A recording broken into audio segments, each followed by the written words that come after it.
Assalamualaikum warahmatullahi wabarakatuh. Kami dari kumpulan 1 akan membentangkan kajian ulum hadis berkenaan tajuk Al-Jarh wa Ta'dil. Pengenalan.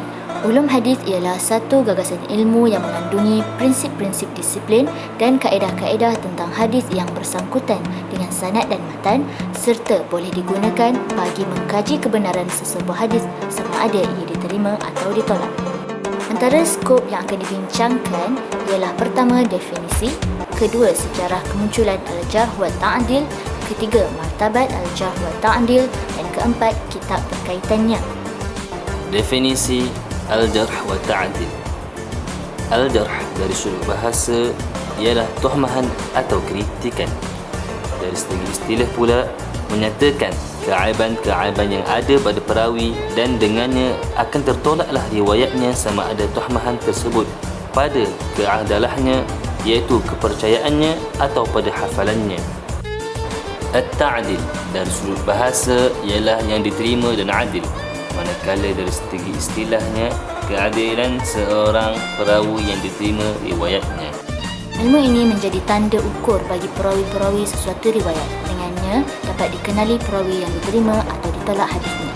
Kitab Al-Raf'u wa Ta'dil fil Jarh wa Ta'dil. Ilmu yang membahaskan berkaitan keadaan para perawi hadis sama ada diterima atau ditolak periwayatan mereka. Syekh Muhammad Ajaj Al-Khatib. Sejarah kemunculan Al-Jarh wa Ta'dil. Daripada Fatimah bin Qais radhiyallahu anha, selepas beliau diceraikan oleh Amr bin Hafs radhiyallahu anhu, beliau bertemu dengan Rasulullah sallallahu alaihi wasallam dan berkata, "Wahai Rasulullah, sesungguhnya Muawiyah bin Abu Sufyan dan juga Abu Jahm datang untuk meminangku." Rasulullah sallallahu alaihi wasallam bersabda, "Sesungguhnya Abu Jahm seorang yang selalu memukul wanita dan Muawiyah pula tidak berharta. Kawinilah Usamah bin Zaid." Daripada hadis ini menunjukkan Rasulullah sallallahu alaihi wasallam telah meletakkan prinsip Al-Jarh wa Ta'dil dan batasannya. Para sahabat radhiyallahu anhu turut mengikut jejak langkah Rasulullah sallallahu alaihi wasallam dalam memastikan perkhabaran dan hadis-hadis sampai dengan sahih dan benar. Ianya bermula pada zaman Abu Bakar As-Siddiq radhiyallahu anhu apabila seorang nenek bertanya tentang haknya di dalam harta warisan. Al-Mughirah bin Syu'bah bangun dan menyatakan bahawa Rasulullah SAW pernah memberikan kepada seorang nenek 1/6 daripada harta warisan tersebut. Abu Bakar radhiyallahu anhu meminta saksi yang mengiyakan pernyataan Al-Mughirah radhiyallahu anhu, maka bangunlah Muhammad bin Maslamah radhiyallahu anhu mengiyakannya. Martabat Al-Jarh wa Ta'dil. Martabat Al-Jarh. Pertama, akdzabun nas, datang dengan lafaz-lafaz Al-Jarh tetapi dengan sirah yang menunjukkan mubalaghah, iaitu berlebih-lebihan. Kedua, wada', datang dengan lafaz-lafaz Al-Jarh terhadap perawi disebut dengan sirah mubalaghah tetapi lebih ringan sedikit berbanding martabat yang pertama. Ketiga, yusriqul hadith, lafaz-lafaz Al-Jarh yang menunjukkan tuduhan yang diberikan terhadap perawi sebagai pendusta atau pemalsu hadis. Keempat, radu hadith, lafaz-lafaz Al-Jarh yang menunjukkan perawi tersebut adalah perawi yang sangat lemah dan dhaif. Kelima, dhaif, lafaz-lafaz Al-Jarh yang hanya menunjukkan kelemahan keadaan perawi atau kelemahan pada ingatan serta hafalannya. Keenam, laisa bidzatal qawi, lafaz-lafaz Al-Jarh yang menunjukkan kelemahan keadaan perawi tetapi hampir kepada martabat keadilan. Martabat At-Ta'dil.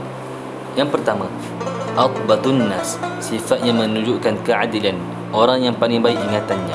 Kedua, fulan la yas'alu anhu, tidak ada pertikaian terhadap keadilan seseorang perawi itu, tidak perlu ditanya lagi berkaitannya dan sebagainya.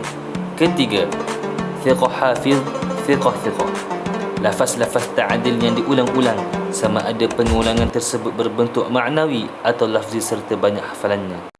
Keempat, al-hafiz, lafaz ta'dil yang tunggal dipercayai lagi banyak hafalannya. Kelima, la ba'sa bihi, lafaz yang hanya menunjukkan kebaikan keadaan perawi atau tanpa penekanan pada sudut ingatan atau hafalannya.